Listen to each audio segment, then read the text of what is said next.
Hi friends, welcome back to our channel simple cook book. ఈరోజు మనం ఈ వీడియోలో ఆల్మండ్ న్యూటిల్లా ఎలా తయారు చేసుకోవాలో చూద్దాం.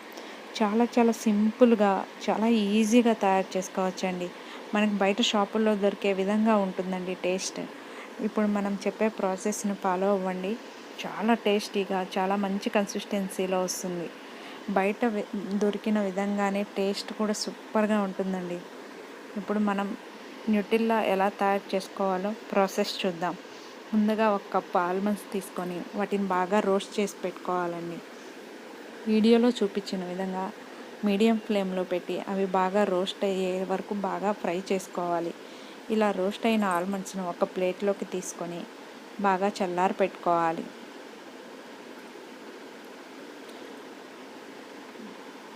ఇలా చల్లారిన బాదం పప్పును మిక్సీలో వేసుకొని బాగా పౌడర్ చేసుకోవాలి. మనం వీడియోలో చూపించిన విధంగా బాదం పప్పుని మిక్సీలో వేసుకొని బాగా మెత్తగా గ్రైండ్ చేసుకోవాలి. ఇలా గ్రైండ్ చేసుకున్న పౌడర్లో మనం బాదం ఏ కప్పుతో అయితే కొలుచుకున్నామో అదే కప్పుతో పావు కప్పు కోకో పౌడర్ని వేసుకోవాలి. కోకో పౌడర్ లేని వాళ్ళు మెల్టెడ్ చాక్లెట్ని వేసుకోవచ్చండి. ఇప్పుడు హాఫ్ కప్పు షుగర్ని యాడ్ చేసుకోవాలి. ఇందులో మనం బెల్లమైనా యాడ్ చేసుకోవచ్చండి షుగర్కి బదులు. వీటన్నిటిని బాగా గ్రైండ్ చేసి అందులో 1/8 టేబుల్ స్పూన్ వెనిలా ఎసెన్స్ని వేసుకోవాలి. ఇది వేయడం వల్ల చాలా మంచి టేస్ట్ వస్తుందండి. ఇప్పుడు ఒకసారి మనం బాగా తిప్పుకున్న తర్వాత అందులో 3 టేబుల్ స్పూన్ల బటర్ వేసుకోవాలి. బటర్ లేని వాళ్ళు 3 టేబుల్ స్పూన్ల ఆయిల్ అయినా వేసుకోవచ్చండి. ఇలా 3 టేబుల్ స్పూన్లు వేసుకున్న తర్వాత బాగా గ్రైండ్ చేసుకోవాలి. చూడండి, మీకు మంచి కన్సిస్టెన్సీలో ఆల్మండ్ న్యూటిల్లా వచ్చేసింది. ఇది చాలా టేస్టీగా ఉంటుందండి.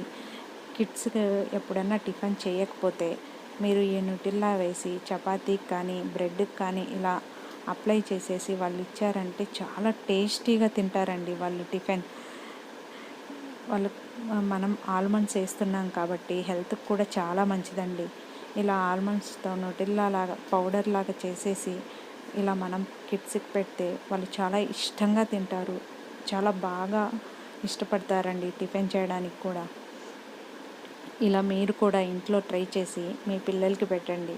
చాలా హెల్తీ అండ్ చాలా బాగా ఉంటుంది కూడా. ఇది 10 to 15 days నిలువ కూడా ఉంటుందండి. ఇలా మీరు కూడా ఇంట్లో ప్రాసెస్ ఫాలో అయ్యి ఎలా వచ్చిందో కమెంట్ చేయండి. ఈ వీడియో మీకు నచ్చినట్లయితే లైక్ అండ్ షేర్ చేయండి. ఇలాంటి మంచి వీడియోస్ కోసం మా ఛానల్ని సబ్స్క్రైబ్ చేసుకోండి. పక్కనే ఉన్న బెల్ ఐకాన్ని క్లిక్ చేయండి.